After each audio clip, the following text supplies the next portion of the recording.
Hey, welcome!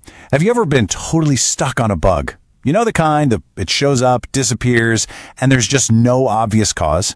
Well, today, we're going to dive into a super powerful tool that helps you systematically hunt down and crush those frustrating, mysterious problems that drive every single tech team crazy. So let's set the scene. Just imagine your team is dealing with this recurring critical bug. Users are complaining, your metrics are tanking, and every single lead you chase just fizzles out into a dead end. It's a nightmare scenario, and honestly, it's one we've all been in. And here it is. This is the specific crime for our investigation today. We've got a really precise problem. The app crashes, but only when you try to upload an image that's bigger than 5 megabytes. It's so specific, which is what makes it so maddening, because the actual cause is totally hidden. Right? I mean, when you're staring a problem like this in the face, the number of possibilities is just overwhelming. Is it the front-end code, the back-end, maybe the server logs, the network? If you don't have a structured way to attack it, you're basically just throwing darts in the dark. Okay, so instead of just guessing, what we need is a map for our investigation. And the absolute perfect tool for this kind of bug hunt is called the Ishikawa Diagram. So what exactly is it? Well, the formal definition is a root cause analysis tool. But its real magic is how it helps you visually organize every single potential cause of a problem. You'll also hear it called a fishbone diagram, and you're about to see exactly why. This visual metaphor is what makes the tool so brilliant and so easy to remember. Just picture it. The head of the fish is your main problem. Then, branching off the spine, you have the main bones, and each bone represents a major category where a potential cause might be lurking. All right, let's get out of theory and into practice. How do we actually build one of these things for our app crash problem? Well, it all starts by just setting up that basic skeleton. It really just boils down to 2 simple steps to get started. First, we have to define our problem with crystal clarity. That's going to be the head of our fish. Then we just lay out the main bones by figuring out the major categories of potential causes. So, with our problem statement locked in, we officially have the head of our fish. This is the absolute center of our whole analysis. Every single idea we brainstorm is going to connect right back to this one clear issue. And now we add the bones. For software projects like this one, there's a pretty standard set of 6 categories that works great. You've got people, process, technology, and so on. These give us a fantastic starting point, covering basically everything from human error to the code itself.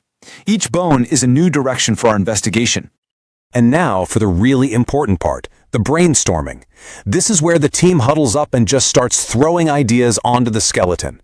We're trying to add every possible cause we can think of, one category at a time. No bad ideas at this stage. Let's start with people. Could this all boil down to a simple human assumption? Maybe a developer just assumed another part of the system was going to handle the size check, so they didn't bother to build one. It's a super classic oversight that happens all the time.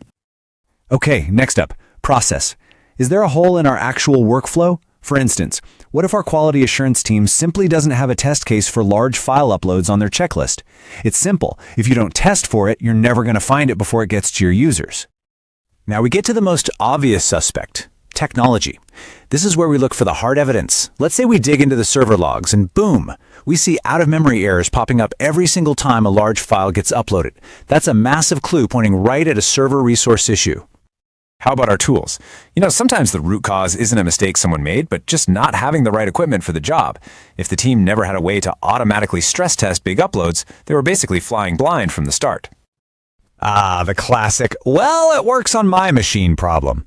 The environment is such a critical category to check. It's incredibly common for a bug to only show up in the live production environment because it has totally different memory limits or configurations than the test servers.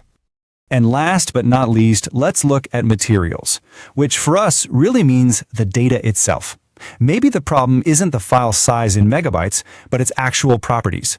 A super high-resolution, poorly compressed image could be an absolute memory hog, eating up way more resources than we expect and causing the crash.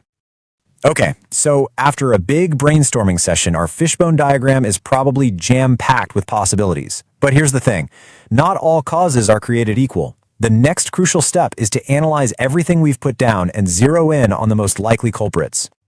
And this is where the diagram really starts to pay off. It cuts right through the noise. From all those different ideas, the team has pinpointed 3 probable root causes. And notice how they span totally different categories. This tells us it's not just a simple coding bug. It's a systemic issue that involves our process and our environment too. And this, right here, is the entire point. A brilliant analysis is completely useless if you don't do anything with it. The Fishbone Diagram isn't just for finding problems, it's for building a clear, actionable plan to make sure they never, ever happen again. This is the beautiful result of all that work. It's not just a wish list, it's a rock-solid plan. Each root cause gets a specific action, a clear owner who's responsible, and a deadline. This is how you guarantee that the problem actually gets solved for good. So it's really crucial to understand what makes this tool so special. The Fishbone Diagram gives you breadth. It forces you to look horizontally across all these different areas. That's very different from a tool like the 5 whys, where you keep asking why to dig vertically down a single path. That gives you depth. And that brings us to the biggest takeaway here. These tools aren't meant to compete with each other, they're partners. You start with the fishbone to get that wide 30,000-foot view of all the possibilities. Then, for your most likely causes, you can use the 5 whys to drill down deep and confirm the true root. Breadth plus depth, that gives you the whole picture.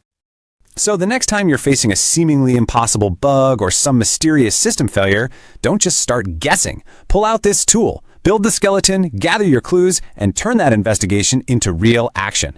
So what complex problem are you going to solve next?